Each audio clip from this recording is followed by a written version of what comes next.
নমস্কার। তো এবারের দুর্গাপূজায় চতুর্থীর দিন আমরা গিয়েছিলাম দক্ষিণ কলকাতায় ঠাকুর দেখতে। তো প্রথমেই আমরা সন্ধে নাগাদ গিয়ে পড়লাম একডালিয়া এভারগ্রিন।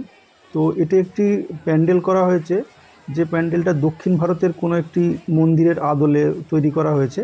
এবং মন্দিরের যে দেয়ালটা আছে লক্ষ্য করে দেখুন, পুরো দেয়ালের মধ্যে কৃষ্ণের যে 108টা রূপ, সেই রূপগুলোকে একটির পর একটি ফুটিয়ে তোলা হয়েছে।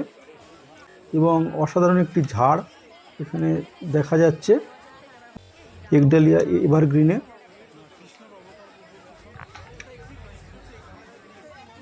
লক্ষ্য করুন, দেয়ালে প্রতিটাতে কৃষ্ণের যে 108টা রূপ, ওখানে প্রতিটা যে রূপ আছে রূপগুলো ওখানে ফুটিয়ে তোলা হয়েছে। তো ওখান থেকে বেরিয়ে আমরা একটুখানি বাইরে থেকে দেখলাম মন্দিরটা, তারপর আমরা হেঁটে চলে গেলাম জাস্ট একডালিয়া এভারগ্রিনের অপোজিটে সিংহি পার্কের দিকে। তো সিংহি পার্কের প্রবেশদ্বারেই অসাধারণ আলোকসজ্জা, যা যে কোনো মানুষকে মোহিত করে দেবে। দেখুন, সুন্দর চোখ ধাঁধানো আলোকসজ্জা, বাচ্চাদের এগুলো দেখতে অবশ্যই খুব খুব ভালো লাগবে। তো এই অসাধারণ যে লাইটগুলো আছে, এই লাইটিংগুলো দেখতে দেখতে আমরা আস্তে আস্তে মণ্ডপের দিকে অগ্রসর হলাম। দেখুন, চোখ ধাঁধানো আলোকসজ্জা। তো দেখুন, এই যে মণ্ডপটা আছে, মণ্ডপটা 3D প্যান্ডেল, অর্থাৎ মানে আপনি দেখবেন একরকম কিন্তু প্যান্ডেলটা একরকম। সবগুলোকেই মনে হবে যেন যেন জীবন্ত, একটি করে কাগজ, কিন্তু কিন্তু সেটাকে মনে হবে যে সেটা যেন যেন জীবন্ত। এবং এখানকার যে ঠাকুরটা আছে, ঠাকুরটা প্রতিবারের মতো এবারও অসাধারণ সুন্দর এবং চোখ ধাঁধানো। অসাধারণ কারুকার্য ও শিল্প নৈপুণ্য ফুটিয়ে তোলা হয়েছে। প্যান্ডেলটা আমরা একটু বাইরে থেকেও দেখলাম, 3D প্যান্ডেল। চতুর্থীর দিনও অনেক লোক আছে,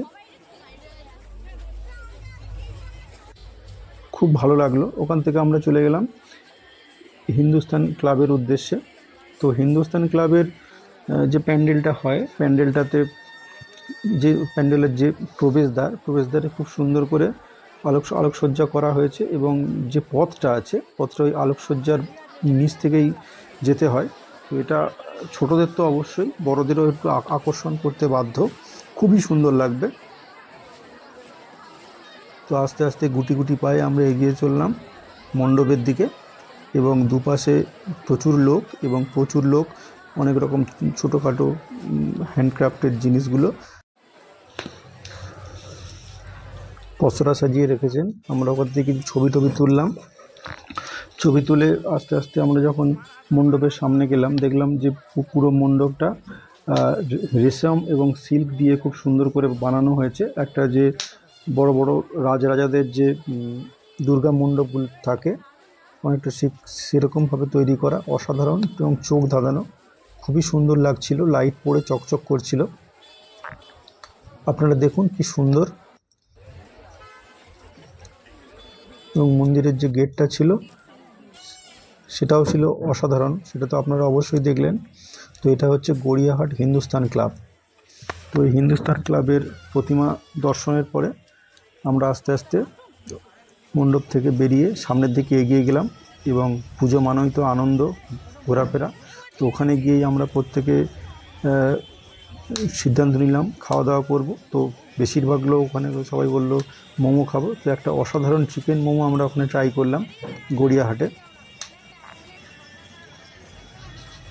তো আমাদের ওই দিনকের যে পুজোর যে ঘোরাফেরাটা খুব সুন্দর ছিল।